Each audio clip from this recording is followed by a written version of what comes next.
क्या सरकार की नज़र में महंगाई की मार रिटायर्ड कर्मचारियों पर वर्किंग कर्मचारियों की तुलना में कम पड़ता है?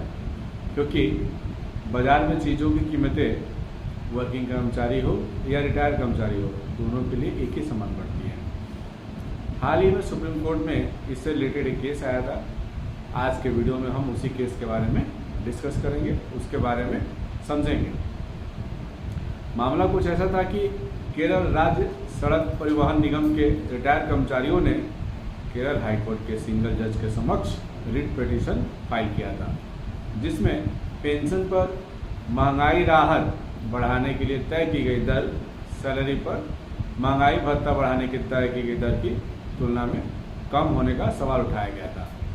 रिटायर्ड कर्मचारियों की शिकायत थी कि वर्किंग कर्मचारियों को महंगाई भत्ता में 14% की बढ़ोतरी की गई है, लेकिन उनके महंगाई राहत में 11% की बढ़ोतरी की गई है। यह दावा करते हुए कि अलग अलग दरों का कोई तर्क नहीं है और यह भारत के संविधान के आर्टिकल 14 का उल्लंघन भी करता है।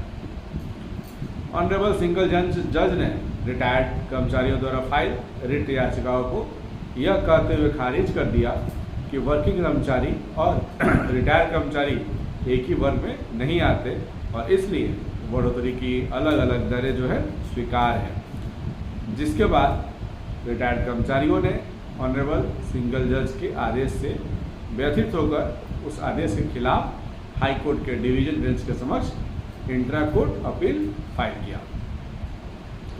डिवीजन बेंच ने रिटायर्ड कर्मचारियों के फेवर में फैसला दिया। इस फैसले के बाद केरल राज्य और केरल राज्य सड़क परिवहन निगम ने हाई कोर्ट के डिवीजन बेंच के फैसले के अगेंस्ट में सुप्रीम कोर्ट में अलग अलग अपील फाइल किया। उस केस की सुनवाई करते हुए सुप्रीम कोर्ट के जस्टिस मनोज मिश्रा और जस्टिस प्रसन्ना वी बराले की बेंच ने कहा कि वर्किंग कर्मचारियों को पेंशन भोगियों मतलब रिटायर्ड कर्मचारियों की तुलना में ज़्यादा महंगाई भत्ता देना और रिटायर्ड कर्मचारियों को कम महंगाई राहत देना मनमाना है और यह आर्टिकल 14 का उल्लंघन करता है।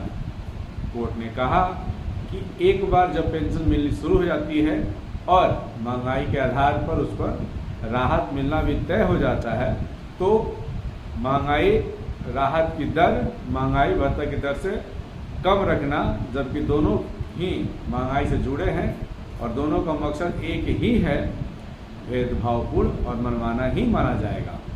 इसलिए कोर्ट की राय में हाई कोर्ट का यह मानना बिल्कुल सही था कि यह भेदभावपूर्ण है और आर्टिकल 14 का उल्लंघन करता है। महंगाई भत्ता महंगाई राहत का मकसद और उद्देश्य वेतनभोगी कर्मचारियों पेंशन भोगियों को महंगाई के कारण होने वाली मुश्किलों से राहत देना है। विवादित सरकारी आदेश में महंगाई भत्ता की दर 14% और महंगाई राहत की दर 11% बढ़ाई गई है, जबकि इस बढ़ोतरी का मकसद एक ही है, वर्किंग कर्मचारियों और पेंशन भोगियों को महंगाई के कारण होने वाली मुश्किलों से राहत देना। इसमें कोई शक नहीं कि महंगाई से वर्किंग और रिटायर हो चुके दोनों तरह के कर्मचारियों पर बराबर असर पड़ता है। इसलिए महंगाई भत्ता और महंगाई राहत की बढ़ोतरी की दरों के मामले में दोनों के बीच अंतर होने का उस मकसद से कोई तार्किक संबंध नहीं है जिससे हासिल करने की कोशिश की जा रही है। कोर्ट ने केरल राज्य सरकार की इस दलील को खारिज कर दिया कि राज्य को वित्तीय बोझ उठाना पड़ेगा।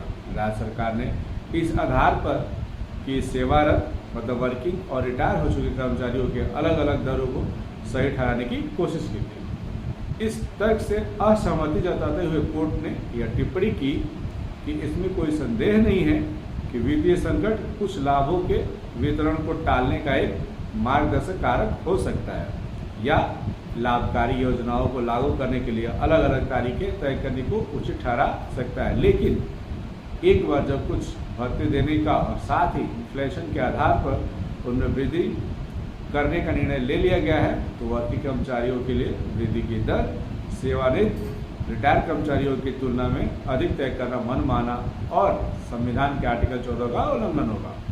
जिसके बाद बेंच ने केरल सरकार और केरल राज्य सड़क परिवहन निगम की अपील को खारिज कर दिया।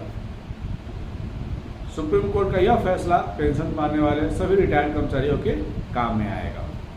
अगर आपको यह जानकारी उपयोगी लगी हो तो वीडियो को लाइक करिए, शेयर करिए, साथ ही चैनल को सब्सक्राइब एंड फॉलो करना ना भूलिए। धन्यवाद।